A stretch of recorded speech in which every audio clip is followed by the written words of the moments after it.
প্রিয় বন্ধু, নামাজ কখনো ছেড়ে দিও না। এই নামাজই হচ্ছে তোমার জান্নাতের চাবি। তাই নামাজকে অবহেলা করো না। তুমি দুনিয়ায় যতই ব্যস্ত থাকো না কেন, যতই তোমার কাজ থাকুক না কেন, নামাজ কখনোই তুমি ছাড়তে পারো না। তুমি যদি মুসলমান হিসেবে নিজেকে দাবি করো, তুমি যদি ইমানদার হিসেবে নিজেকে দাবি করো, কিছুতেই তুমি নামাজ ছাড়তে পারো না। তোমার দ্বারা কখনোই নামাজ কাজা হতে পারে না। এটা ইমানের দাবি, এটা মুমিনের পরিচয়। বন্ধু, এখনো সময় আছে, নামাজ আদায় করো। ফিরে আসো তোমার রবের কাছে, ক্ষমা চাও।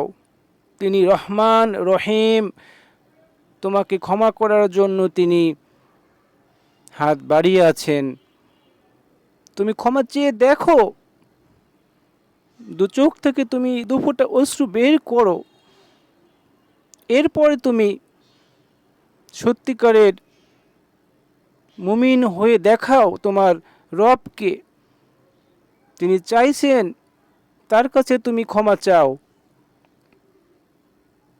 তিনি তোমাকে ক্ষমা করার জন্য দুহাত বাড়িয়ে আছেন।